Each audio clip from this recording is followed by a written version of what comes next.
Saudações apocalípticas para todos e todas. Olha lá, hein? Saudações apocalípticas de acordo com aquele sentido que nós estudamos na aula passada. Não vá pensar outra coisa, hein? Fizeram a tarefinha de casa? Bom, gente, bom dia a todos e todas. Sejam todos bem-vindos, todas bem-vindas. Estamos aqui nesse domingo, diretamente de Curitiba. Esse é o curso Apocalipse Pé no Chão, segunda aula. A Irene está aqui ao meu lado para fazer a interação com vocês, para responder perguntas e a gente poder estabelecer então esse diálogo. Eu vou dar sequência já de imediato. Eu atrasei aqui uns minutinhos por causa de problemas na nossa rede, mas já vou dar início de imediato para a gente aproveitar o melhor, o mais possível, né, o nosso tempo. Essa é a segunda aula. Na aula passada eu dei início ao curso. Antes disso nós tínhamos feito 2 lives para apresentar o curso. No nosso encontro passado eu falei sobre 2 conceitos ou 2 palavras importantíssimas para o nosso estudo e hoje vou falar mais 2. O objetivo da aula passada e também dessa aula é desconstruir conceituações equivocadas que distorcem a nossa compreensão desta matéria. Na aula passada eu expliquei a palavra apocalipse e a sua contraparte, digamos, a sua tradução em português, que é revelação, explicando então que o apocalipse grego, né, a palavra grega, e a palavra revelação, que vem do latim, as 2 palavras são equivalentes e indicam tão somente o ato de abrir os olhos para algo ou tirar o impedimento que está entre nós que olhamos e a coisa que está oculta. Ao falar assim, nós estamos já tomando de pressuposto que há coisas ocultas, que há coisas ou objetos, digamos assim, eventos, sabedoria, às quais nós não temos acesso por nossos próprios meios, a menos que alguém revele. Ao dizer isso, desculpem, ao dizer isso, nós estávamos nos perguntando, e terminamos a aula assim, o que está oculto, que precisa ser revelado, ou seja, o ato de revelar é isso, é tirar o véu dos olhos, abrir as cortinas do palco, limpar a névoa que está diante dos olhos, qualquer coisa que nos impeça de ver. A pergunta posterior a essa, quanto ao significado, a pergunta posterior a essa seria o que nos está oculto. E então nós concluímos a aula passada falando nesses termos. Que nós temos um pensamento equivocado, um pensamento do senso comum, de que nós dominamos o passado, a memória, os eventos já passados estão no nosso domínio, né? Os eventos passados estão no nosso domínio. E que o presente está sob o nosso controle. E então resta-nos, infelizmente ainda, né, não dominamos essa técnica, de conhecer o futuro. Então é para olhar o futuro que nós precisamos de revelação. Essa é uma conceituação falsa, porque de fato nós não temos controle sobre o passado, nós temos uma memória muito curta e mesmo assim, mesmo a memória curta da nossa vida ainda nos está oculta. Se nós prolongarmos esse nosso passado para a história da nossa família, a história do nosso país, a história da nossa civilização, então tudo isso cai debaixo de um véu completamente obscuro e a história, como nós a conhecemos, é uma tentativa de controlar o nosso passado e prover para nós um princípio. Por isso a Bíblia começa com essa expressão no princípio. Significa dizer que nossas origens, nosso princípio já foi e é objeto de uma revelação.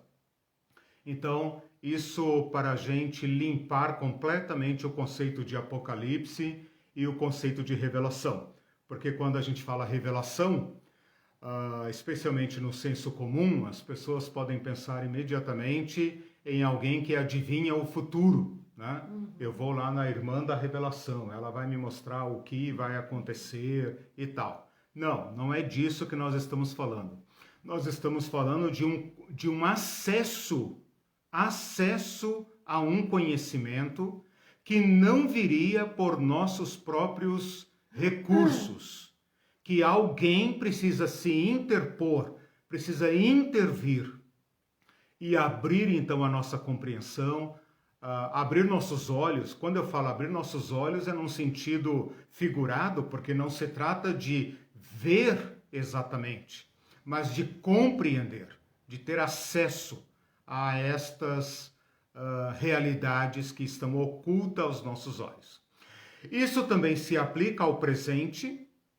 Pensa no Brasil de agora, se a gente pensar apenas em alguns fenômenos, né? Não precisaríamos nem pensar no todo da realidade. Se a gente pensar apenas no governo federal, se a gente pensar junto com o governo federal a situação das igrejas, por exemplo, o comportamento das igrejas. E se a gente pensar na pandemia, bastam esses três fenômenos entrelaçados e nossa capacidade de ver, de compreender, já era. Se alguém não intervier, se alguém não intervier, desculpa, e nos mostrar, nos dar sabedoria, nos dar discernimento, nós ficamos sem condições sequer de falar sobre o evento. Eu tenho estudado essas questões, tenho lido livros que falam sobre essas questões, tenho ouvido analistas, ou seja, estou procurando conhecimento junto àquelas pessoas e aquelas fontes que seriam, digamos, as mais autorizadas. E acho que vocês têm a mesma impressão. Essas pessoas estão ficando sem fala. Elas estão dizendo, não entendemos. O que é que está acontecendo? É um absurdo. É um absurdo. Nunca se viu, nunca se fez esse tipo de coisa. Por que eu estou falando isso? Para desconstruir aquela ideia de que nós dominamos nosso passado, dominamos nosso princípio, nosso arquê, e dominamos nosso presente.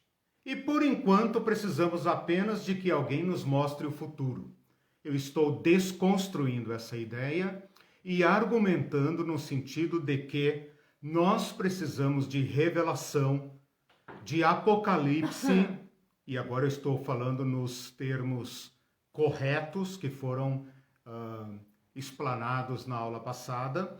Nós precisamos dessa intervenção, nós precisamos de um saber capaz de conjugar esses eventos e capaz de descortinar para nós aspectos que nós não somos capazes de ver sozinhos. Que nossos instrumentos, nossas mediações científicas, analíticas, não dão conta de explicar, né? Às vezes as pessoas conseguem explicações parciais, né? Mas elas fracassam com muita frequência. Bom, feita essa recapitulação, eu queria então hoje conectar a aula passada com dois outros termos. Então, na aula passada eu falei sobre Apocalipse e Revelação. É fundamental que você faça esse câmbio intelectual para tirar fora os conceitos errados e colocar esses corretos, né? E é fundamental que você compreenda esta elucidação de conceitos, ok? Beleza aí? Tudo certinho? Então tá. Então vamos em frente. Hoje, então, sem mais demora, vamos aos conceitos que nós vamos trabalhar nesse nosso encontro. Eu tenho duas palavras que você tem que prestar muita atenção, porque eu vou fazer o mesmo exercício de desconstruir e construir. E é fundamental que você acompanhe esse raciocínio. Não menospreze esse exercício intelectual, né? Porque quando eu falei aqui no início, saudações apocalípticas, alguém pode ter pensado, meu Deus, o que será que aconteceu? E é fundamental que você faça este câmbio, né? Essa mudança de conceito. As duas palavras de hoje, então, são profecia e apocalíptica. Então você pode pensar, mas apocalíptica não é apocalipse? Já vamos tratar sobre isso. O objetivo é tirar o estudo do Apocalipse daquele exílio, daquele isolamento, e mostrar que ele está conectado com a igreja, com Jesus Cristo, com a tradição dos profetas, com todo o Antigo Testamento, ok?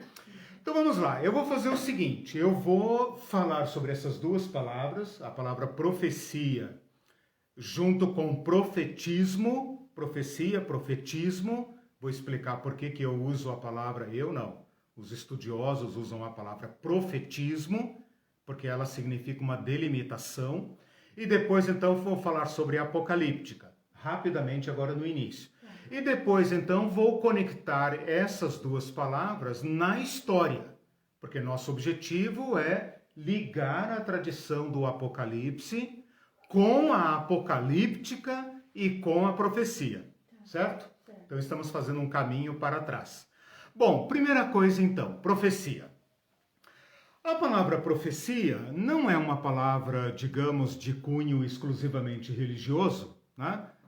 As pessoas convivem com essa palavra, seja porque estão familiarizadas com o cristianismo, com a Bíblia, com o judaísmo, com o islamismo e com outras religiões de mistério, esotéricas. De qualquer forma, a palavra profeta, profecia, é do uso comum. E nesse uso comum, a palavra profecia está ligada à adivinhação do futuro. Assim como o Apocalipse está ligado a terror, caos, bombas, demônios, coisas escuras e terríveis, né? Guerra dos mundos, a palavra profecia está no nosso senso comum ligada à adivinhação do futuro. É interessante que a Bíblia, lá no início, mais especificamente em 1 Samuel capítulo 9, tem uma explicação deste câmbio de conceito.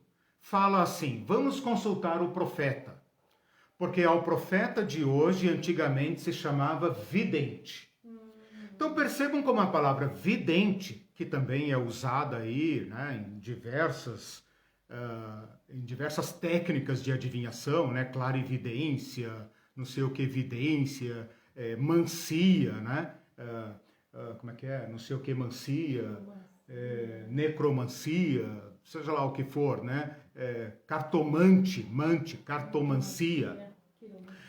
Tudo isso significa adivinhação do futuro ou capacidade de ver o que nós não podemos ver, porque nós somos seres históricos e estamos presos no presente.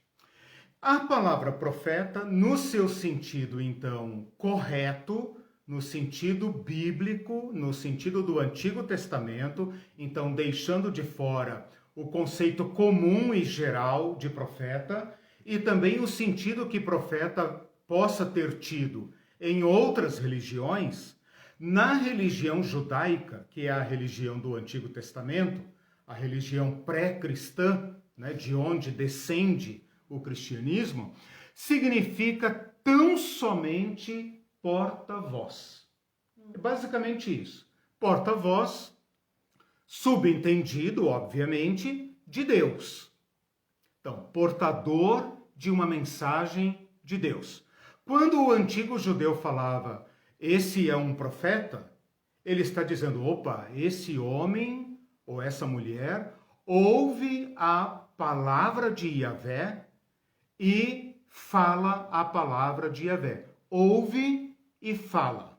Vê e fala. Então a palavra profeta significa exatamente isso. Nós poderíamos traduzir assim, né? A palavra hebraica para isso é nabi, nabiim, nabi, que significa pessoa separada, a ideia, né, de uma pessoa escolhida por Deus para transportar ou transmitir sua palavra. A palavra grega pro, diante, e fetes, de feme, que significa dizer. Dizer por alguém. Dizer em nome de alguém. Então, assim como a palavra apocalipse significa o ato de revelar e não o conteúdo da revelação, a palavra profecia significa falar em nome da divindade, falar em nome de Deus. O que ele fala é outra coisa. E aí as pessoas associam o conteúdo da sua fala como sendo exclusivamente a predição do futuro. E, na verdade, não é. Então, se você analisar os profetas da Bíblia, os profetas do Antigo Testamento, você vai ver que o que eles menos fazem, proporcionalmente, é prognóstico do futuro. Às vezes é denúncia mesmo. Claro. Da situação. Então, a gente poderia fazer essa pergunta. Se a gente pegar o conteúdo da palavra dos profetas e fizer uma proporção, né, uma análise do que eles Qual falam, assunto? né? Do que eles falam, já vamos dizer isso. O que eles não falam, já vamos dizer também. Não estou querendo dizer que os profetas do Antigo Testamento não fazem prognóstico do futuro, não acessam o futuro. Eles fazem isso também, mas essa não é a sua característica principal, não é o conceito ou a ideia principal da palavra profeta. A característica fundamental da palavra profeta é fala em nome de Deus. Okay. Toda a história de Israel pode ser contada em torno da profecia. Ok? Então, essa seria a correção, a conceituação, né, ou a correção do conceito que nós precisamos fazer. Porque o Apocalipse vai se referir a este livro como profecia, né? Ele vai dizer do espírito da profecia e tal, né? Deixa eu ver aqui no capítulo 1, mostrar as coisas que devem acontecer. O próprio Apocalipse fala as coisas que são, né? As coisas que são e as coisas que hão de vir. E ele também se refere a esse livro como profecia e visão. Então, essa é a correção. O profeta não significa predição do futuro. Profeta significa aquele que fala a autêntica palavra de Yahvé, ou a palavra reconhecida de Yahvé. Os judeus tinham grande preocupação em saber, fala da parte de Deus ou não fala da parte de Deus. Né? Quando Jesus pergunta lá naquele texto famoso de Pedro, das chaves dos céus, né? Pergunta, quem dizem as pessoas que eu sou? A resposta principal é, dizem que o Senhor é um profeta. Né? Ou seja, reconhecemos nesse homem a palavra de Yahvé, a palavra de Deus. Né? João Batista era considerado um profeta. Né? Ele fala da parte de Deus. E isso era embaraçoso para os judeus, ok? Jesus não vivia falando sobre o futuro. Exatamente. Nem Jesus, nem... Então, vejam como parece simples o que eu estou falando, mas é uma higienização mental. É uma higienização mental você pensar. Existe um conceito amplo, geral, comum de profeta. Tudo bem. Eu não estou querendo dizer que a palavra profeta pertence a nós. Nem estou querendo dizer que apenas os judeus tiveram profetas. Estou querendo dizer que no Antigo Testamento e na tradição do Antigo Testamento e do Novo Testamento, já que tem tantas pessoas hoje se auto-intitulando profetas, né? Eu sou profeta de Deus na tua vida, eu vou profetizar na tua vida, profetiza pro teu irmão, fala isso, fala aquilo e tal. No meio dessa salada toda aí, eu estou querendo dizer o seguinte: o conceito de profecia no contexto judaico e cristão primitivo, cristão primevo, é portador da palavra de Deus. Nesse sentido, o Apocalipse é uma profecia. Aí você pensa, sei, ele adivinha o futuro. Não, não, ele traz a palavra de Deus. A palavra dele é uma palavra autêntica, autorizada, né?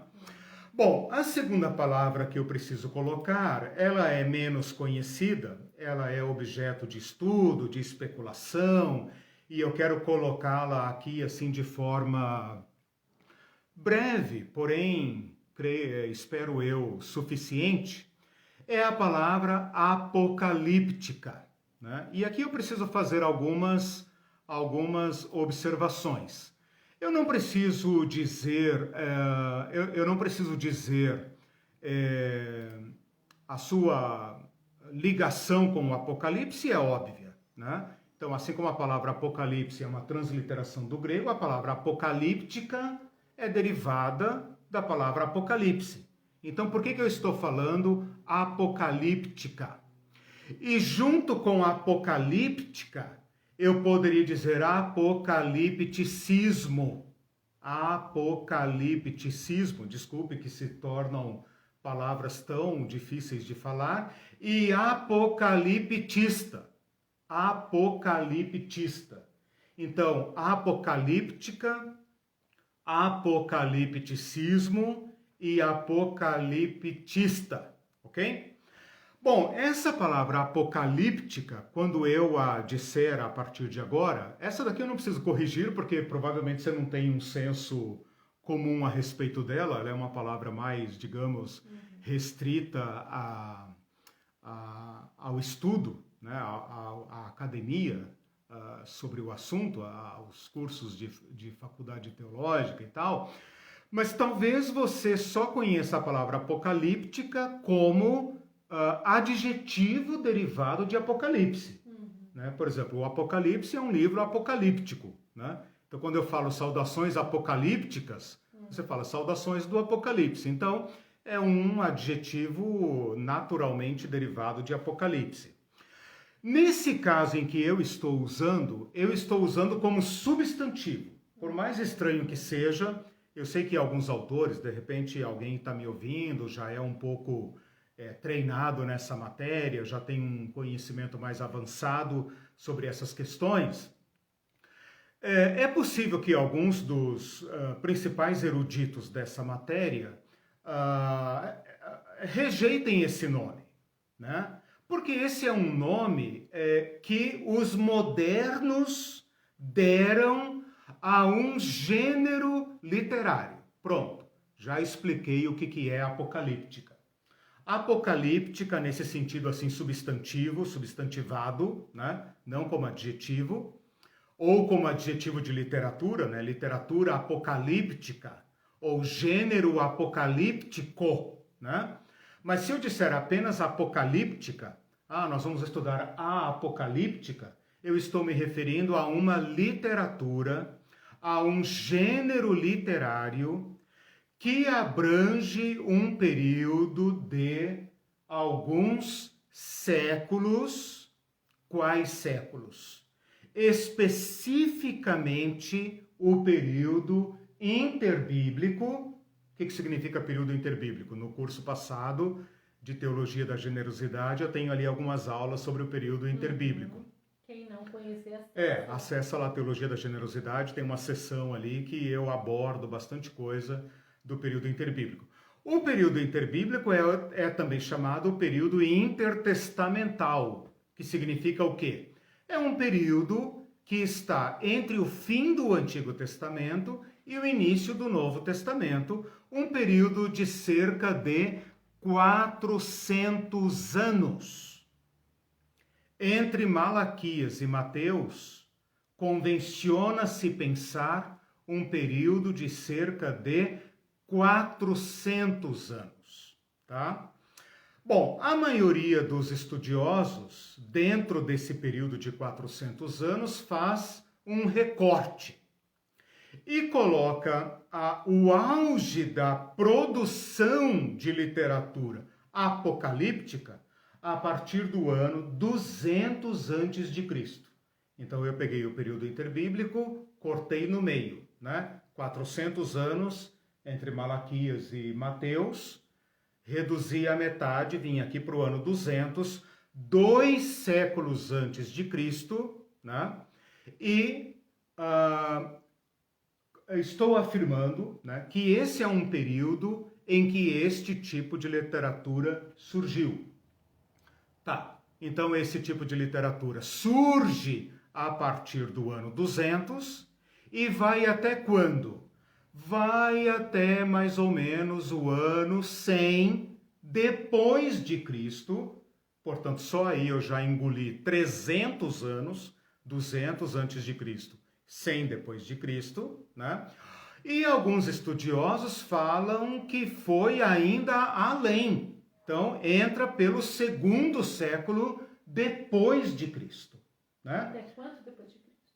Até 100 e 100 e tanto. Quer dizer, pode ir até 150, 180, 200, vai, se quiser dizer assim. 200 antes, 200 depois. 400 anos. O que dá para a gente deduzir até agora? Que o livro de Apocalipse, tendo sido escrito como se acredita em torno do ano 90 depois de Cristo, né? Então, Cristo morreu por volta do ano 30 do primeiro século, até cerca de 60 anos depois, o livro de Apocalipse já está escrito. Então, por volta do ano 90, tá? Se eu estou dizendo que essa literatura apocalíptica vai até o ano 100, cento e pouco, o que nós podemos deduzir desta informação? Podemos deduzir que o livro de Apocalipse não é um livro monstrengo, não é um livro único, singular, mas que, ao contrário disso, ele faz parte de um corpus literário muito extenso, que eu acredito que ainda esteja em aberto, né? Porque é uma literatura que ficou, digamos, relegada a segundo plano, sem interesse. Muitos estudiosos descartaram esse material como sendo de pouco interesse, especulativo, de qualidade inferior, né? Bom, mas o que eu preciso que vocês entendam aqui, o fundamental nesse conceito é o seguinte: o livro de Apocalipse não é esta ilha isolada lá no final da Bíblia. Não é um livro esquisito, no sentido de singular, excepcional. Pelo contrário, muito ao contrário. Ele se insere dentro de um gênero literário de produção judaica. Não estou querendo dizer que apenas os judeus produziram a apocalíptica, já estou usando o termo no sentido correto, né? Produziram apocalíptica, mas é a apocalíptica que nos interessa. Então, o livro de Apocalipse pertence no seu gênero literário e no contexto histórico, né? Ele não é um livro fora da produção literária apocalíptica, ele é um livro deste conjunto de material, ok? Sim. Então, Ok. apocalipticismo é esse movimento, né? Esse movimento. Então, assim, a literatura, ela tem uma razão de ser, né? Por que que as pessoas deste período, deste momento, começaram a produzir esse tipo de literatura? Então, essa literatura corresponde a um certo movimento. Eu poderia chamar de movimento teológico, político, social, cultural, né? Pode colocar um pouco de cada coisa, porque essas esferas não estão bem delimitadas no mundo antigo. E posso chamar de apocaliptista o cara que produz Apocalipse, certo? Qualquer cara. Então tem vários apocalipses. Mesmo que o livro não tenha esse nome, normalmente não tem. Aliás, nenhum livro tem o nome de Apocalipse, a não ser o Apocalipse de João. Se algum outro nome receber o nome de Apocalipse, é influência do Apocalipse de João. Então, apocalíptica é um gênero literário, especialmente quando usado sozinho. Apocalipticismo é um movimento, e veja, olha gente, o que nós estamos falando? Um movimento que tem quase a idade do Brasil. Nós podemos falar aqui de 300 a 400 anos, ou quem sabe até mais.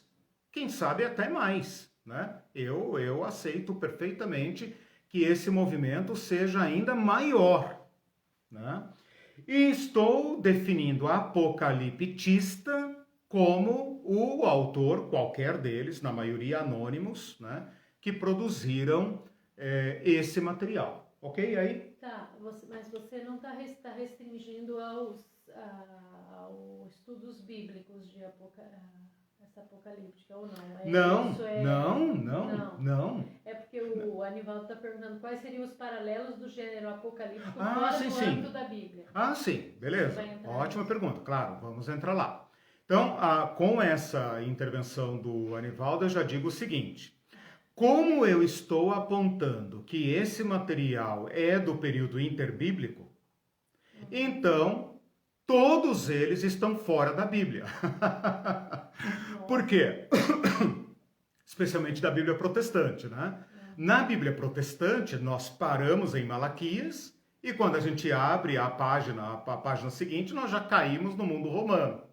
A Bíblia Católica tem lá alguns livros deste período, né? Macabeus, Sabedoria, Eclesiástico, Judite, Tobias e tal, todos produzidos nesse período, mas nenhum deles é apocaliptista, certo? Então, todo esse material ficou fora do cânon. Isso tem lá suas explicações, né? Tem suas razões de ser, né? Eles próprios não se consideravam profetas.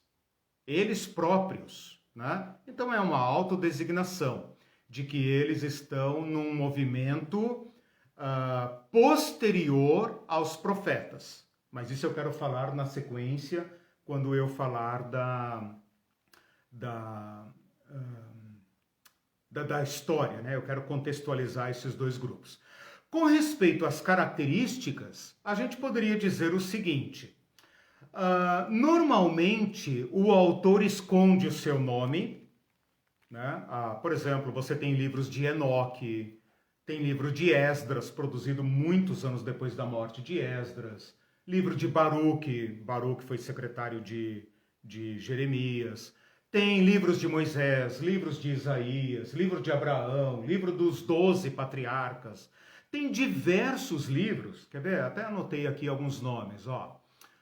Todos eles estão por aí, tá? Não garanto que estejam em português, não é uma literatura que eu pesquise, né? Mas todos eles estão por aí. Você pode até encontrar em inglês e tal, certamente encontra.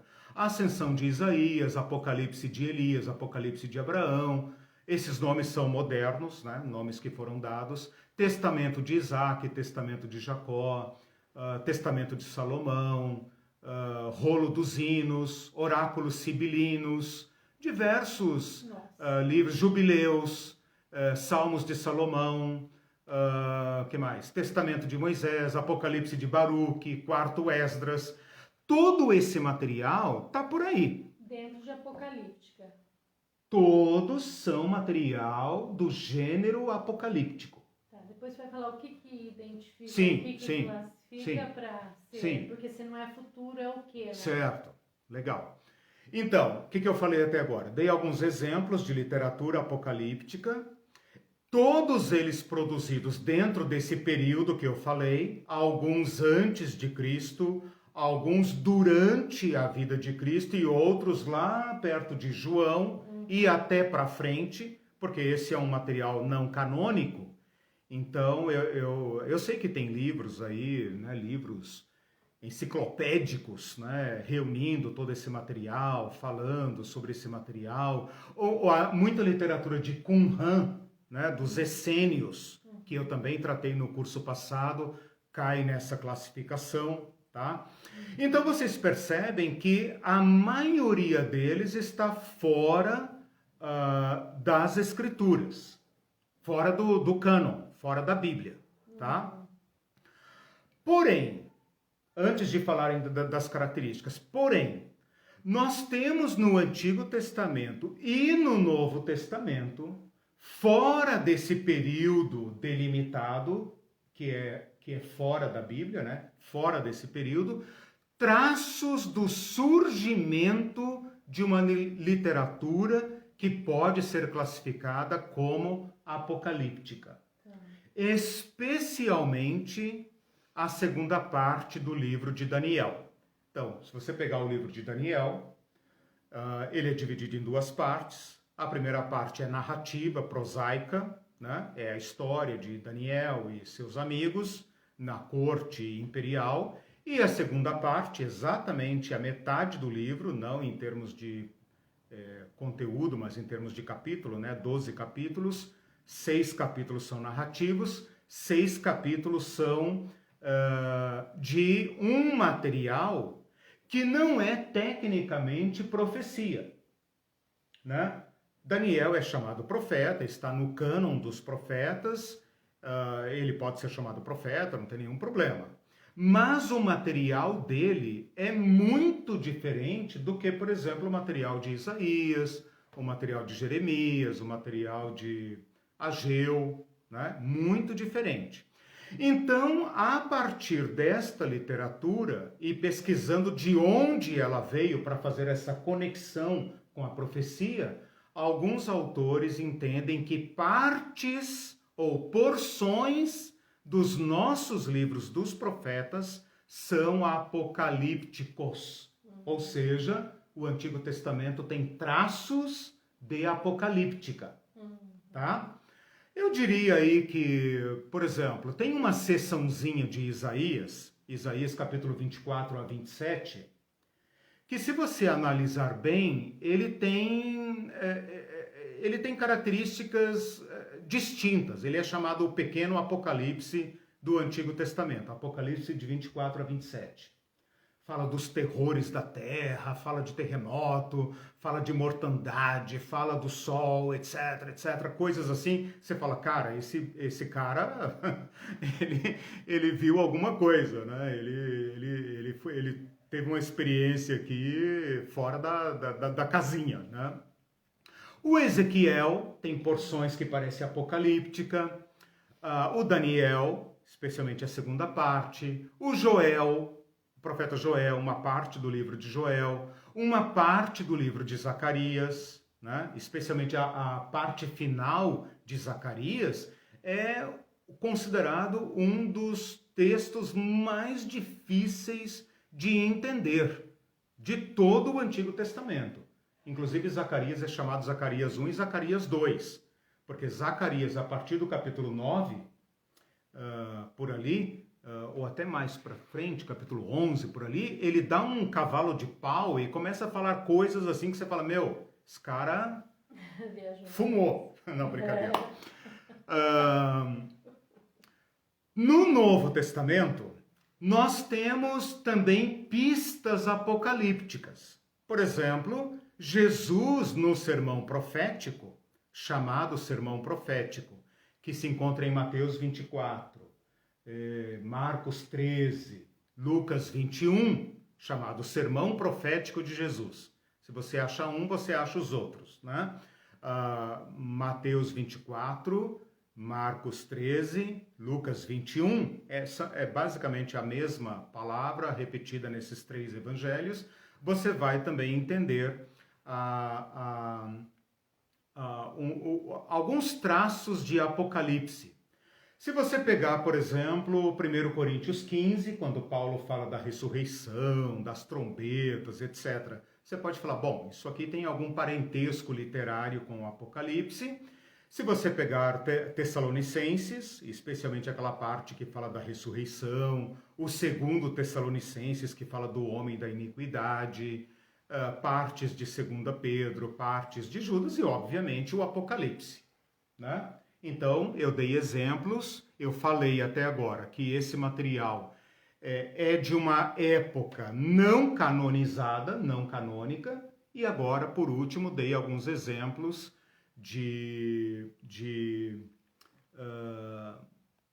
material canônico, ok? Características. Bom, normalmente envolve visões, sonhos, viagens fora do corpo, né? Êxtase, né? João fala, no dia tal, eu me achei... não, aqui não. Aqui achei-me na ilha tal, quando ele teve a visão. No capítulo 4, sobe para aqui. Vi uma porta no céu dizendo, sobe para aqui. Então, normalmente, o autor apocaliptista, né, ele tem essas experiências de arrebatamento, né? Paulo fala que ele foi levado ao terceiro céu e viu coisas e tal. Então, normalmente, essa é uma característica. Outra característica é a mediação de um ser, né? Normalmente, a pessoa não está ouvindo uma palavra direta de Yahvé, né? Veio a mim a palavra do Senhor dizendo, isso é característica do profeta. Normalmente o apocaliptista vai receber uma revelação mediante um anjo, um ser que veio e tal, papapá, e me tocou e falou, e alguém disse, né, dá revelação a esse, explica para ele o que significa e tal. Você vê que no Apocalipse, apesar de o nome ser Apocalipse de Jesus, né, muitas vezes João está recebendo as revelações a partir de seres angelicais, seres espirituais, que não é o próprio Deus, não é o próprio Jesus, né? O anjo me disse, o anjo me levou, o anjo me chamou, e etc, etc. Essa é uma característica. Outra característica é a linguagem simbólica não historicizada. Ou seja, a apocalíptica se serve de um conjunto, de um código de símbolos, de alegorias, de sinais, cores, códigos, números, para transmitir sua mensagem. Então ela tem uma linguagem que é codificada de uma certa forma, né? E por outro lado ela é também, digamos, como é que eu poderia dizer? Ela foge ao código hegemônico, né? Ela não fala em termos filosóficos, ela não usa as categorias da teologia, ela percorre outro caminho, né? A poesia, o cântico, a visão, o êxtase, a revelação, o arrebatamento, né? Então essas são algumas características da apocalíptica. A apocalíptica pode A apocalíptica pode... Espera aí que meu computador está pedindo para reinicializar e eu não posso. A apocalíptica pode lidar das coisas fora da terra, né? Ela pode emendar o céu com a terra e então ver acima da história, né? Acima dos acontecimentos. Então ela pode dar essa impressão de que os eventos da terra estão ligados aos eventos do céu, eventos cósmicos. Ela traz todo esse universo para dar explicação ao que ela quer transmitir. Tudo bem? Tudo bem. Alguma outra pergunta, algum outro comentário? Sim. Até agora eu defini profecia e apocalíptica junto com seus correlatos, né, que é apocalipticismo e apocaliptista. Sim. O Anivaldo tinha feito um comentário antes dizendo assim: bom dia, hoje seria um bom profeta, quando você está falando sobre profeta, sim. aquele que sabe fazer uma boa análise de conjuntura. Claro.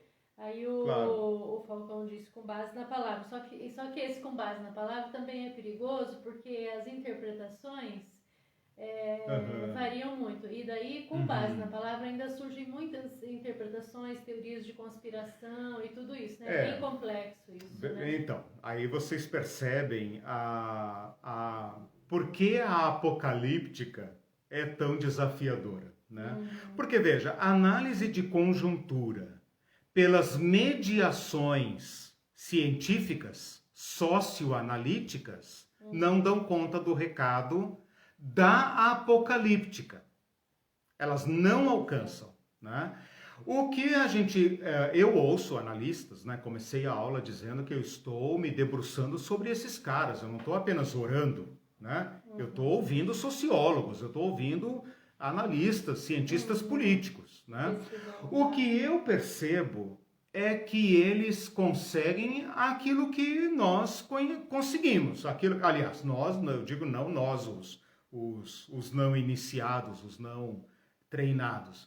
Aquilo que é possível a nós humanos, que é fazer análise dos dados disponíveis.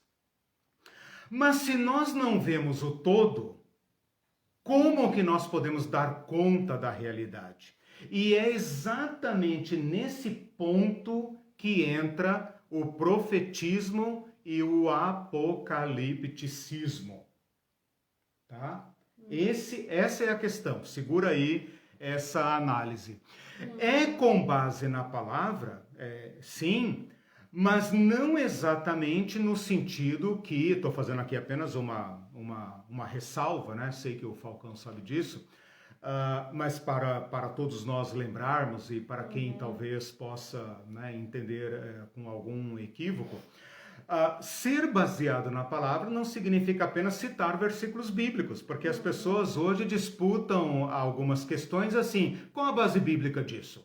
Cita o versículo aí, que versículo que você está... que versículo que você está usando para não sei o quê. O profeta e o apocaliptista escapam disso. E ainda assim não escapam. Escapam no sentido técnico, no sentido do controle, do discurso hegemônico, da teologia. Existe uma certa briga aqui entre teologia e apocalipticismo, porque a teologia é a que explica todos os dados. Se Deus não se cuidar, ela explica até Deus. Então a teologia, nós temos que lembrar que a teologia é um diálogo da fé, da revelação com a filosofia grega. E nós temos que lembrar que a filosofia grega é a mentalidade do império. Não estou condenando a teologia, eu sou teólogo, né? Obviamente. Mas a teologia trabalha com categorias do discurso dominante. E a apocalíptica reivindica para si a liberdade. E mesmo assim, ela é fiel ao espírito da Escritura.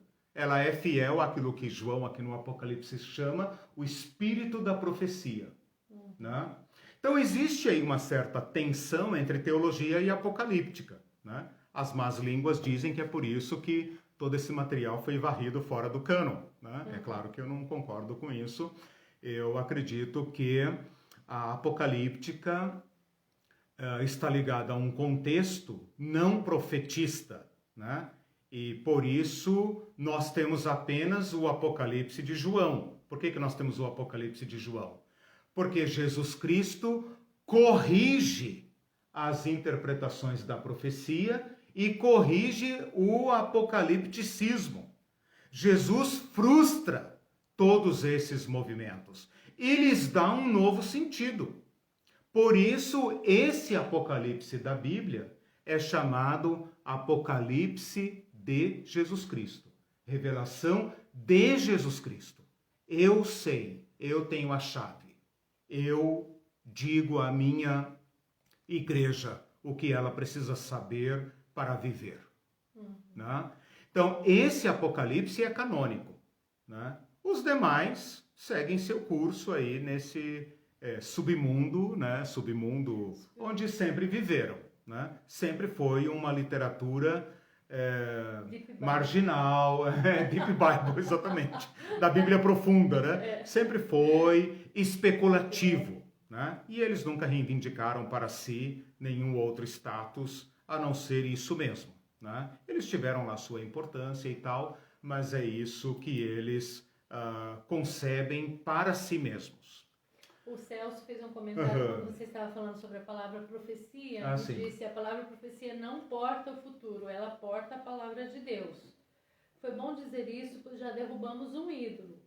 Qual seja o futuro determinista já traçado por Deus, sem possibilidade de alteração. Isso, perfeito. Muitos se porta esquecem, a palavra de Deus, perfeito. Muitos se esquecem que o Deus Trino paira acima, para além da história. Isso. Mas quem está alienado pelas produções espetaculares do Apocalipse fica contando chifres da besta, ao passo que homens com espírito de besta já causaram muitos males no curso da história, que nós estamos vendo presentemente. Né? Essa correção é fundamental, sabe? É fundamental. O que eu falei até agora sobre Apocalipse, revelação e profecia é fundamental, senão você não entende a Bíblia. Né? E a palavra apocalíptica é pouco conhecida, ninguém vai falar sobre isso na igreja, isso é matéria exclusiva de curso teológico, e olhe lá, né, se não for cursos de pós-graduação, uma matéria que ninguém dá a menor importância, mas eu preciso apenas que vocês saibam, quer dizer, tudo isso que eu estou falando é importante, mas é fundamental que você entenda que o Apocalipse está ligado a um corpus literário, a um gênero literário. E isso diz alguma coisa sobre a nossa dificuldade de lidar com ele. Né? O Anivaldo, você já fez isso? Eu tinha falado, ele também falou, seria bom elucidar as características do gênero. O Apocalipse já fez isso? Fiz, deixa eu ver se eu tenho aqui mais alguma coisa, mas basicamente é isso, embora haja muita discussão a respeito. Né? Uma coisa importante que eu preciso falar ainda nessa parte de elucidação do conceito. Essa literatura se chama apocalíptica por causa do livro do Apocalipse. Okay. Ou seja, é a partir da canonização do nosso livro de Apocalipse, Apocalipse de João, que lança a luz sobre esse conjunto literário que recebe o seu nome retroativamente. Então, o pessoal do movimento apocaliptista e a literatura apocalíptica e os apocaliptistas não sabiam que eram apocaliptistas. Eles só vão receber essa designação a partir do Apocalipse de Jesus Cristo, que alcança o status de livro canônico, reconhecido pela igreja, pela tradição, livro de grande importância na nossa compreensão, né? Apesar de todo o preconceito contra ele, mas então é retroativamente, é academicamente, que o gênero de João, de Apocalipse de João, serve de régua para classificar os livros anteriores, essa massa de livros anteriores.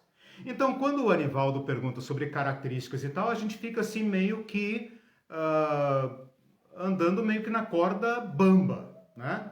Porque a partir de João, eu digo o Apocalipse de João, nós procuramos características correspondentes. Essa é a ideia de gênero, né? Literatura que compartilha as mesmas características e o mesmo contexto histórico, ok? Então é retroativamente, quer dizer, o carinha lá, o Daniel e os caras anônimos do período interbíblico, eles não estavam pensando, nós estamos tendo... ou então, cara, eles não se autodenominavam profetas, eles se denominavam eles se consideravam posteriores aos profetas e intérprete dos profetas, e com isso eu já estou fazendo uma contextualização histórica, tá? Que é a seguinte: a profecia, apesar de que a Bíblia fala que a profecia durou até João, né? Mas os profetas que eu estou chamando, eu não, a academia, né, o estudo bíblico chama de profetismo, termina basicamente no exílio babilônico. A partir dali acabou, né? Tudo que Deus tinha que prometer, prometeu, tudo que ele tinha que advertir, advertiu, tudo que ele tinha que fazer, ele fez. E deixa o povo numa crise profunda. O que é feito das suas promessas? Esses apocaliptistas são estudiosos das Escrituras que estudam os profetas e tentam entender o sentido. Como eles não conseguem conectar, olha que isso aqui é muito importante, como eles não conseguem conectar a profecia com o pé no chão, o que eles fazem?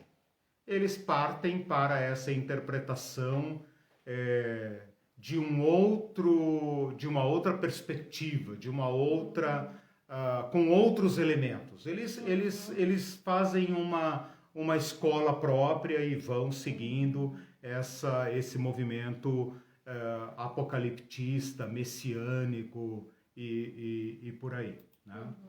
O Anivaldo ainda falou, Jesus codificava sua mensagem através de parábolas. Sim.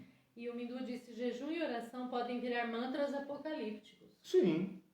Por isso, Mindu e demais irmãos e irmãs, eu estou fazendo esse esforço para nós mudarmos a mente. Eu chamei no início da aula de câmbio intelectual, né?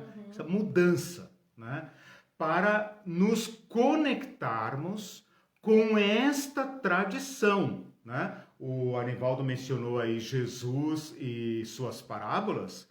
Jesus viveu dentro desse caldeirão apocalíptico. É isso que nós temos que entender. Fica parecendo que o livro de Apocalipse é assim, tipo assim, Jesus Cristo veio, morreu, ressuscitou, foi para o céu, a igreja, aventuras do Super Paulo, né? Tal, aquela coisa toda maravilhosa, etc. Depois lá no finalzinho, lá e tal, uns malucos lá tiveram umas visões e tal. O objetivo desse exercício, o objetivo da primeira aula e dessa aula é mostrar que o Apocalipse invade toda a vida da igreja, invade todo o ministério de Jesus, invade o período interbíblico e entra pelo Antigo Testamento até Salmos. Tem salmos apocaliptistas, certo? Então, essa é a nossa função. Com isso, meu amigo, Tim LaHaye já foi para as cucuia, né? Porque eles não fazem esse exercício necessário. Eu estou falando intelectual, acadêmico e tal, mas é necessário, porque senão você não está conversando com o João do Apocalipse. Você está conversando com os especuladores, mas com essa turma aqui, pé no chão, né?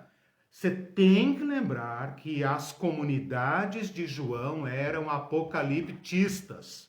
que as comunidades de Paulo eram apocaliptistas, que Barnabé, Pedro, Tiago, Jesus e todos os outros, e entra pelo período interbíblico, e vai, são apocaliptistas. Essa é a questão.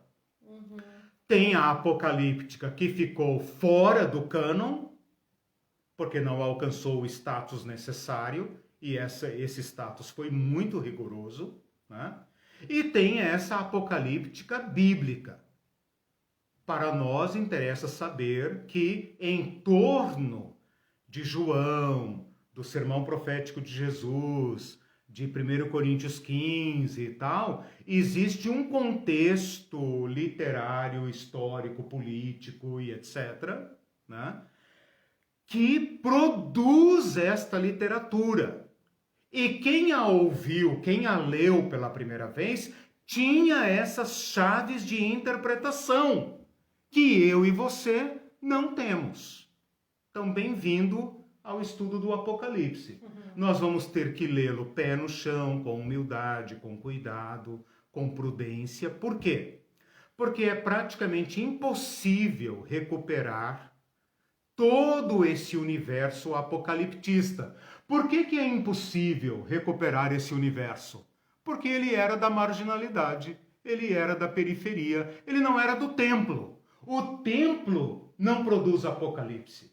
Ora, por que o templo vai produzir apocalipse? O templo produz teologia, porque teologia é do status quo. Teologia é da afirmação, é da autenticação do status quo. Apocalipse não.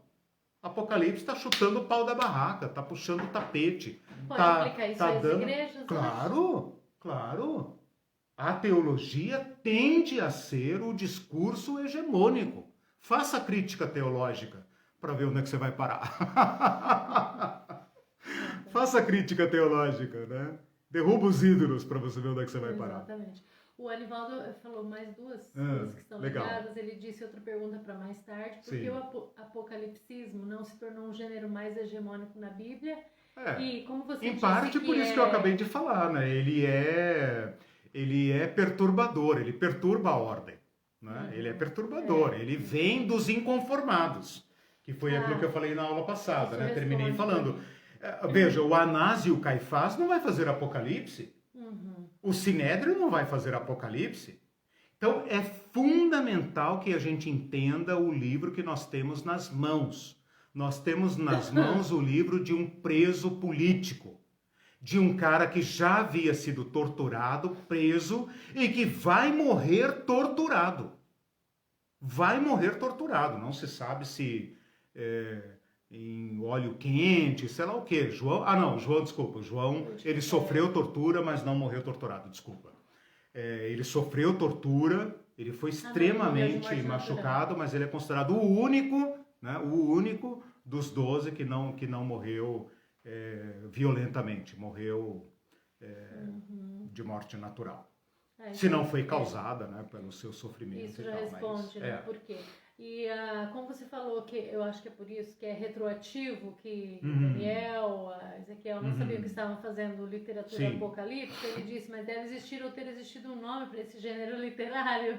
Não se sabe, né? Não sei, porque, veja, como a gente está trabalhando com categorias modernas, né, sobre um material antigo, aqui a gente entra, assim, numa discussão muito como é que especulativa, né, que escapa aos nossos objetivos, né? Por exemplo, vou dar só um exemplo, né, o caso de Daniel, né, do livro de Daniel. Existem toneladas de especulações a respeito do livro de Daniel, né? Inclusive que Daniel não existiu. Daniel é um mito, uma lenda, né? A maioria dos estudiosos modernos diz que o livro de Daniel foi produzido no 2º século a.C., durante o período dos Macabeus. Eu, honestamente, como estudioso, não compro esse peixe, sabe? Eu prefiro ficar com a abordagem canônica. e receber Daniel como a tradição nos deu, né? Se eu aceito Daniel como um homem do século 6 a.C., dos anos 500 e bolinha antes de Cristo, que é onde ele viveu, né? Do início ao fim do século 6 antes de Cristo, por aí, eu consigo colocar Daniel, então, no entrecruzamento, na transição do profetismo para o apocalipticismo. E para mim isso faz todo sentido, né? Desculpe, qual que era a pergunta dele mesmo que eu estou respondendo? A pergunta dele que deve existir um nome para esse sim. Então, essas classificações. Então, Daniel responde ao seu momento, né? E aqui me permita fazer uma pequena contextualização histórica, porque eu prometi isso, né? Eu achei que eu ia falar mais rapidamente sobre essas palavras, mas eu queria fazer uma contextualização, tá? Quando a gente fala em profeta, então agora eu tô cumprindo o segundo objetivo da aula, tá? Rapidamente a gente vai trabalhando esses temas. Mas eu só queria colocar agora profecia e apocalíptica na história. De uma certa forma vocês já entenderam, né? Que uma vem depois da outra. Mas eu só queria dar aqui uma pequena nota sobre isso. Quando eu me refiro a profeta, veja, a Bíblia fala de profeta desde o início lá, desde o início de Gênesis, a Bíblia fala do profeta, fala que Abraão era profeta, Moisés era profeta, etc, etc. Então, assim, a vida do povo de Israel é uma vida ligada à profecia, ok?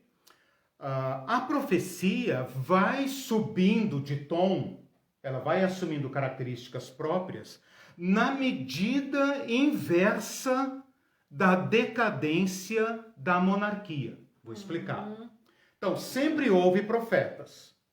Quando bate na monarquia, que é um monstrengo na história de Israel, Israel nunca deveria ter sido uma monarquia, né? Israel passa a significar o oposto daquilo que Moisés havia previsto.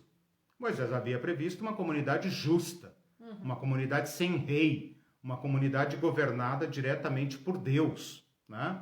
Mas ao assumir a monarquia, Israel se torna uma nação constitutivamente, né, igual às demais nações. Nesse momento exatamente, nós podemos marcar o início do profetismo. Por quê? Porque os reis começam a transgredir o espírito da lei, aquilo que nós estudamos no curso passado, né? Começa a haver opressão, começa a haver injustiça social, começa a haver o aumento de privilégios da realeza e dos apaniguados, né? Começa a haver cobrança de impostos, execução de dívidas, e Israel começa o caminho da sua decadência. Por isso que eu falei, na medida em que a monarquia vai decaindo, e ela vai decaindo sem parar, até o desastre total, vai surgindo o profetismo. Certo. Então, esses profetas que nós temos na Bíblia, especificamente os livros dos profetas, que começa com Isaías e vai até Malaquias, mas que na ordem cronológica começa com Amós, né? E vai até Daniel, Ageu, Zacarias, Malaquias, né? Amós é o primeiro, né? Cronologicamente, pelo menos é assim que se pensa, né? Esses caras, Amós, Oséias, Jeremias, Isaías, Miqueias, Abacuque, Sofonias, Ezequiel, Daniel, esses caras vivem o auge do profetismo. Profetismo. Então, quando a gente fala profeta a gente está falando em termos gerais. Quando fala de profeta do Antigo Testamento, a gente também está falando em termos gerais. Quando a gente fala de profetismo, movimento profetista, profético, nós estamos nos referindo ao período da decadência da monarquia. Ok. Tá? Esse movimento que eu falei que não é de adivinhação do futuro, e aquela hora você falou de denúncia, tem aí agora, no contexto histórico, sua marca principal, que é denúncia, contestação, exortação e chamada ao arrependimento. Consolo dos justos, denúncia dos ímpios, onde quer que esses ímpios estejam. Estejam no palácio, estejam no templo, estejam onde estiverem. Denúncia feroz contra eles. Esses profetas nunca estão no palácio. Davi ainda tinha profetas no palácio, foi o único. A partir dali, profetas estão sempre com a corda no pescoço. Eles estão sempre correndo para salvar a vida. Eles são denúncia, contestação, exortação, chamada ao arrependimento, consolo dos justos, né? Então, a profecia é um fenômeno, esse tipo de profecia, agora sim, esse tipo de profecia, contextualizado historicamente, é um fenômeno exclusivo de Israel. Agora sim. Agora nós fechamos o leque. Né? Ótimo. Então, eu posso falar de profeta no mundo inteiro, na história inteira, em todos os povos. Aí eu fecho o foco para o profeta do Antigo Testamento. Eu já falei que ele não é adivinho, que ele é porta-voz de Yahvé. Então, Abraão foi um profeta, Moisés foi um profeta, José do Egito pode ser chamado um profeta, né? Profetas, Samuel, Elias, etc, etc. Só que eles vão numa formação que vai alcançar o seu auge quanto mais baixa estiver a situação da monarquia, e da monarquia do povo. O desvio, a apostasia do povo de Israel. Surge aí esse movimento poderoso que nós chamamos de profetismo. Esse movimento, a partir dos anos 700 e bolinha, você vai encontrar muito aí na internet o profetismo do século 8 a.C. Século 8 a.C. significa os anos 700 e bolinha, que conta para trás. Sim, né? Então, os do século 8, século 7, século 6, que alcança o Daniel, né? E os outros ali pós-exílicos, né? Também, claro, né? Como sendo assim os últimos grãozinhos do movimento, né? As últimas rebarbas do movimento. Este movimento é exclusivo de Israel. Esse movimento é exclusivo. Eu deixo aqui como sugestão para vocês pesquisarem uma expressão que foi chamada era axial. Axial vem de aixos. Acho que é isso, aixos. É eixo. Em português, eixo. Né? Um eixo. É considerado uma época do mundo em que o mundo inteiro deu um grande giro. É um fenômeno que foi percebido por sociólogos, filósofos, especialmente Karl Jaspers. Pô, eu treinei a pronúncia e errei. Karl Jaspers, alemão. Se não me engano é dele a criação dessa, escreve Jaspers, né?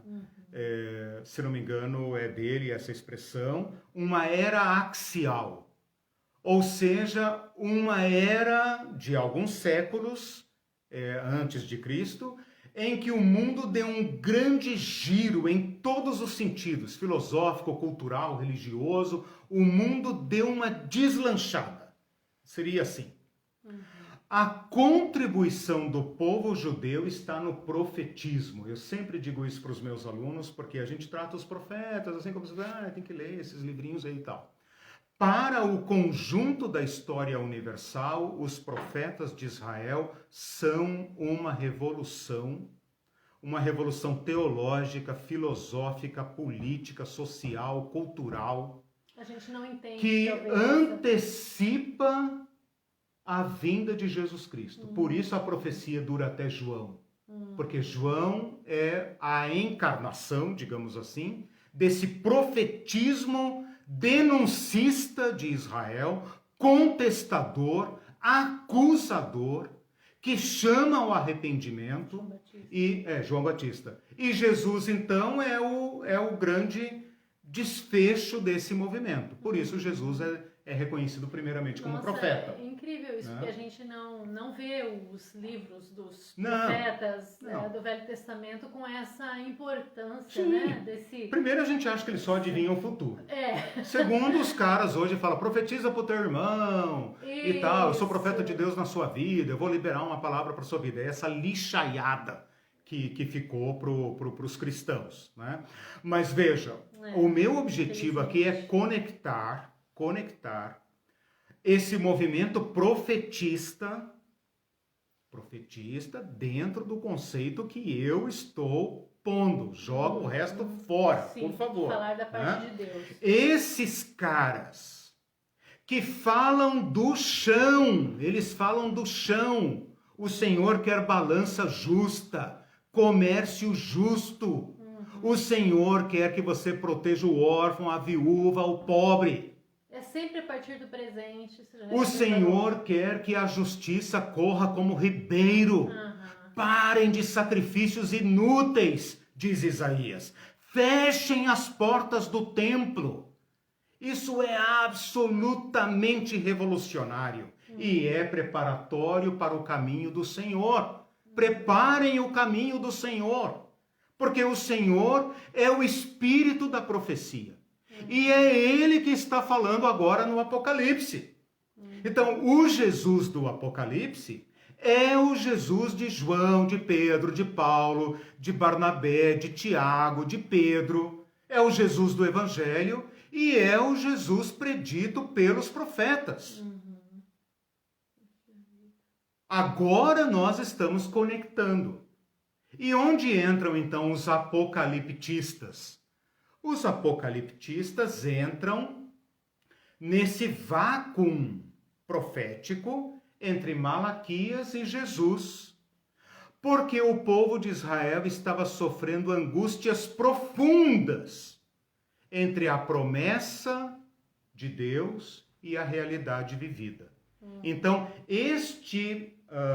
esta crise, esta panela de pressão terrível entre as promessas de Deus e a realidade fecunda o apocalipticismo. Então, o apocalipticismo é o grito da senzala. O apocalipticismo é aquele cara que se recusa a se acomodar à situação. Se recusa. E também se recusa à apostasia. Porque quando a situação se torna insuportável, você tem duas opções. Ou você se acomoda, ou você apostata, né? Ou você fala, é assim mesmo, o sacerdote está lá, Deus deve estar aí, Deus deve estar lá no templo, a gente tem que ir no templo, tem que pagar o dízimo, tem que se acomodar. As coisas são assim como são. São assim como são. Teve alguém que falou aí, acho que foi o Anivaldo, alienação, né? Eu quero pegar essa palavra para encerrar aqui essa minha reflexão. Então, olha só. O profeta é aquele cara que fala, você não vai dormir, cara. Você não vai se acomodar. E você não vai também se desviar da fé. Nem para um lado, nem para o outro. Voltem para Yahvé. Queremos justiça. Então, o profeta é aquele cara inconformado com a realidade posta. Mas ele ainda fala dentro de uma organização social, de um Estado que existe. O apocaliptista é o herdeiro do profeta que fala de dentro de uma situação muito pior. Muito pior. Por quê? Porque agora já não existe mais nada. Não existe rei, não existe nada. E nós somos todos vassalos de um imperador despótico. E o reino de Deus não vem. E o povo está sendo violentado diante dessa máquina imperial e você ou se entrega, se submete a essa máquina para sobreviver, ou então você esquece Yahvé e vai direto para a idolatria, vai se prostrar ao imperador. O apocaliptista, embora não esteja no cânon, dentro do seu contexto cumpriu um papel. Qual papel? Preservar a fé de Israel. Preservar a profecia e dizer: Deus intervirá. Eu não estou vendo nexo entre a palavra de Deus nos profetas e a realidade. A realidade. E eu me recuso à alienação. Eu me recuso à alienação. Então, o profeta é o que vê e fala. E o apocaliptista também é o que vê e fala. Vejo que tu és profeta nas redes sociais. É. Porque hoje nós usamos instrumentos. Eu digo isso porque tem muita gente. Uma vez uma pessoa falou assim: eu entendo de política, mas Facebook é para espremer suco. E depende de como você usa as suas redes sociais. Eu não tenho tempo para espremer suco, né? A situação é muito urgente. Exatamente, situação urgente. E o profeta, ele vai usar o que ele tem, os instrumentos que ele tem nas mãos, né? Então, assim, eu tô falando isso porque às vezes as redes são consideradas só lugares de diversão. Mas a gente tem que sair desse senso comum também, porque muitas pessoas não usam nesse sentido. Né? Eu acho interessante você falar isso pelo seguinte: nós somos pessoas entorpecidas. Nós precisamos desse torpor para viver. Nós precisamos olhar para o governo, embora esse que esteja aí, né, não nos permita isso, mas nós precisamos ficar bem distraídos, entorpecidos, quietos e pensando: é assim que é. Esse é o papel da ideologia. A ideologia é aquele conjunto de ideias que é dado a nós para nos manter quietos, adaptados, acomodados a esse sistema. Se você consegue adaptar-se, ótimo. Se não consegue, problema seu. A profecia arranca essa venda dos olhos. Agora eu quero que você ligue isso com a revelação. A profecia é a denúncia passional para dizer: outro mundo é possível. Não é aceitável que pessoas pereçam e morram de fome ou por falta de oxigênio. Não é aceitável. Esse é o papel do profeta, que denuncia, que incomoda, que arranca o conforto das pessoas. E o apocalipsismo é o seu sucessor. Quanto maior o caos, mais apocaliptista é a nossa missão, no sentido de denunciar esse estado de coisas que nos adormece, que nos narcotiza, que nos entorpece, para dizer: não, outro mundo é possível. Padre Júlio Lancelotti, nessa semana, com a sua marreta quebrando pedras embaixo do viaduto em São Paulo, é um apocaliptista. Sim, dentro disso que você está colocando. É um gesto profético, é um ato messiânico, é um ato crístico. Muito inteligente, muito inteligente. Além de tudo, muito inteligente. Porque para todos os outros milhões da cidade de São Paulo, eles pensam: é assim que é. O que eu posso fazer? O que eu posso fazer? É assim que é. Quem pode lutar contra essa besta que está aí e que quer nos ideologizar para que fiquemos quietos. Então, aquele gesto do padre Júlio Lancelotti é um gesto apocaliptista. Toca a nossa consciência. E fala, o que essas pessoas estão fazendo na rua? O direito básico a um teto? O direito básico a ter 3 refeições por dia? O direito básico a mandar seus filhos para a escola? A deixar seus filhos na creche enquanto eles vão trabalhar? Né? Isso toca a nossa consciência. Isso é ser profeta, segundo a Bíblia, e é ser apocaliptista, segundo a Bíblia. Não importa se a situação vai ficar pior.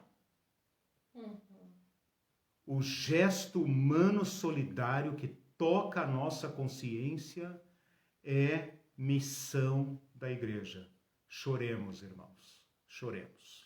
O Mindu disse exatamente isso, muito bem colocado. Se, aí, aspas, que você disse, se teologia é status quo, aí ele conclui, Apocalipse é a revolução. Exatamente. Mais ou menos o que você disse, que apocalipsismo é o grito da senzala. O império, olha só, todo o império, do babilônico ao norte-americano, todo o império tem uma teologia. Implícita ou explícita, ele tem uma teologia. E todo sistema religioso estável se compactua com ele. Todo o império teve a sua própria religião. Espero que a Igreja Evangélica Brasileira não esteja fazendo o papel de profeta da besta, porque a besta terá seu falso profeta. Né? Espero que a igreja não sirva de autenticadora, normalizadora, legitimadora do sistema bestial que foi imposto sobre nós. O Bebeto falou, o profeta tem uma mensagem de Deus para o povo de Deus. Ele sempre apresenta uma denúncia e um chamado ao arrependimento. O profeta convoca o povo de Deus a encarnar o caráter justo e misericordioso de Javé. Exato, misericordioso e justo. Vejam que são palavras, né, Bebeto e demais irmãos e irmãs, são palavras que... Você vai falar de compaixão com Paulo Guedes? Você vai falar de compaixão com Pazuello? Percebe aonde está o papel do profeta de Iavé? Esses homens nem sabem o que é compaixão. Eu estava me lembrando... Não sabe o que é compaixão. Forma nenhuma, o Estado não sabe. O Estado é bestial. Todo Estado é bestial. Né? Claro. Eu estava me lembrando pensando sobre isso aqui, eu estava me lembrando de um vídeo que correu aí a internet, Facebook, posso dizer quase que viralizou, né, para quem tem interesse, de uma índia que foi levada numa comissão no Congresso, né, não no salão principal do Congresso, mas naquelas salas de comissão, e está lá o Rodrigo Maia, né, cercado de deputados, etc, etc, e a indiazinha com seus trajes típicos, né, quase que seminua, né, precariamente vestida, ela bate na mesa e fala com indignação, com paixão, com pathos, né, com paixão, ela fala com paixão, né, com paixão. E ela fala da nossa terra, do nosso rio, dos nossos filhos e tal. E o Rodrigo Maia fica assim. Eu fico pensando, cara, como esses homens de Brasília podem entender de filho de índio, de rio sagrado, de terra. Percebam então a importância da profecia e do Apocalipse. Né? Embora sejam literaturas diferentes, etc., o Novo Testamento, então, tem esse livro, o Apocalipse, que está ligado a um movimento enraizado, né? Está ligado a um profícuo e fecundo movimento de resistência, de denúncia, de chamado ao arrependimento. Esse é o livro de Apocalipse, né? Compaixão, justiça, os justos que lavam suas vestes no sangue do Cordeiro, a vítima imolada, porque tinha compaixão e porque praticava a justiça. Então nós temos que fazer essa conexão entre os profetas do Antigo Testamento, o profetismo, o apocalipticismo, Jesus Cristo, a igreja, o Apocalipse de João e nós. Tá tudo com o pé no chão, né? Tá tudo com o pé no chão, tá tudo no chão da vida. Nosso horário está avançado, eu vou ler os últimos comentários. Já vou fechando aqui. E daí, depois que eu li todos, você vê o qual você quer comentar. Tá. O Celso disse, o movimento profetista foi tão importante, expôs violência, desigualdade, falsa religiosidade. O que choca hoje é ter que se virar para o irmão no culto e profetizar. Emprego, casa e casa própria. Exato. Se for emprego e casa própria, ainda tá bom. Porque às vezes é porque o irmão ainda não tem coisa básica, mas às vezes não é isso. Às vezes são coisas mais, né? Carro novo, piores. Né? Coisas é a profecia, bom, já deu para entender. Aí ele disse, que horror disso, é pavoroso, medonho, o profetismo para egos à procura do melhor dessa terra. E o Mindu falou uma frase que eu achei sensacional, o inconformado apocalíptico quer mudar a realidade social na terra. O inconformado alienado só quer ir para o céu. Exatamente. Por isso, essa palavra da alienação é fundamental. Nós falamos isso, acho que nas primeiras lives, né? A questão do imobilismo e da alienação. O Apocalipse é o exato oposto disso. O Apocalipse nasceu de um povo que se recusou a integrar aquele estado de injustiça. Porque todo império é injusto. Sim. Todo império vai produzir riqueza para um, miséria para outros. Vida para um, morte para outros. O apocaliptista nasce desse movimento de não. Vocês vão cair. Vocês podem ser macabros como for. Leia Daniel capítulo 7. Um monstro que devora, pisa, pilha e destrói tudo. Mas vocês vão cair. E o reino será dado aos filhos dos humanos. O reino será dado aos santos do Altíssimo, aos profetas do Altíssimo. Vocês vão cair.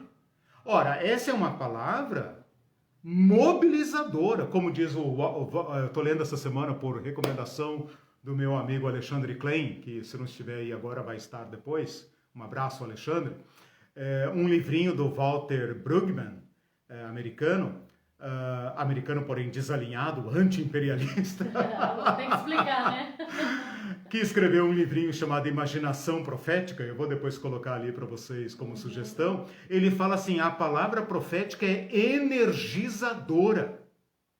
Energizadora. É isso daí. Então é o oposto da alienação. O que aliena é o império. O império que quer te manter consumindo ou trabalhando. Não reclame, trabalhe, né? Ou então compra um novo lançamento, compra isso, compra aquilo, vá se enchendo de placebos e tal, para suportar aquilo que você não quer ver. O profetismo arranca a venda dos nossos olhos. O apocalipticismo arranca a cortina dos nossos olhos e faz a gente enxergar a realidade e agir nesta realidade. Então não tem fuga para o céu. Não tem placebo aqui. Aqui vai ser barra pesada. O Guilherme Falcão está dizendo obrigado por ampliar nossa visão. Legal. E a Claudete, eu me recuso à alienação, amém. Isso. Vai sofrer, mas é o patos. Né? Jesus sofreu. Nossa, né, o Walter Brueggemann fala muito sobre isso. Realidade é sofrimento. Nós somos a sociedade do analgésico, né, Pastor Falcão, que é psicólogo, né? Nós somos a sociedade do analgésico. O Apocalipse nos chama ao patos, né? E o patos é sofrer. E sofrer não apenas por si, pelo outro, como Jesus, né? Então nós vamos ter que acordar. sair do torpor. Duas últimas perguntas e a gente termina. Uma minha e uma do Múcio, legal. que está assistindo, seu colega de trabalho. Esse eu vou responder com sotaque mineiro. Eliseu, você considera o Brasil um país cristão? Por mais que afirmemos que sim, por aqui acontece tudo ao contrário do que Jesus pregou. Bem-vindo à realidade. Detecção da realidade. Desprezo aos pobres, racismo, violência contra as mulheres e outras atitudes nossas. Faz pensar que não entendemos nada sobre amar o próximo como a si mesmo. E daí eu vou fazer a minha pergunta também. Você acha que, baseado até nessa pergunta que ele está dizendo, você acha que dessas injustiças e violências, você acha que o papel ainda, o profetismo ainda deve ser praticado, hoje? Claro. O que se fala, se fala hoje no ministério profético da igreja, em continuidade com essa tradição, só pode ser esse, nenhum outro. Porque eu já ouvi autores dizendo que, não, isso daí se encerrou. Sim, mas é porque a igreja pensa nessas profecias de horóscopo, né? Profecia, o que é profecia hoje na igreja, né? Profecia, palavra afirmativa, palavras, né, de, sei lá, nem sei o que é. Eu só conheço esse livro. Agora, Múcio, é pra você ver. Brincadeira, Múcio, meu amigão. Cara, não, o Brasil não é um país cristão. O Brasil é um país cristianizado, mas isso é outra coisa, né? Isso é herança da religião oficial, né? Que veio da Europa, etc, veio para o Brasil, né? Colonização católica e por aí afora, e os protestantes embarcaram nisso e tal. Não existe país cristão. Cristãos são pessoas, né? E não adianta usar o rótulo de cristão. Tem que ser cristão, né? Então, nós temos muita coisa para desconstruir nisso, né? Se fôssemos falar apenas sobre o sentido disso, né? Não. Nós precisamos, eu vou dizer assim, olha, nós precisamos justificar a nossa reivindicação do nome de Jesus. Nós não podemos apenas nos apropriar do nome de Jesus e falar, sou cristão, vou na igreja cristã, faço orações cristãs, rituais cristãos. Grandes coisas, né? Grande besteira. Nós precisamos justificar. Nós precisamos dar satisfações, provas, evidências da nossa reivindicação do nome de cristão. E Jesus nos deu uma ou duas palavras que caberiam muito bem aqui. Pelo seu fruto se conhece a árvore. Então, nossa prática, nossa conduta denuncia se somos cristãos ou não.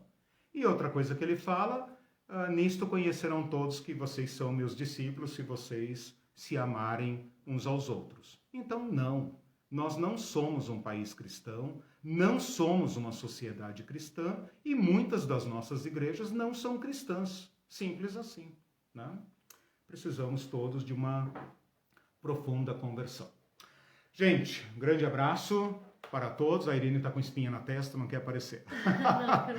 Boa semana para vocês, tudo de bom.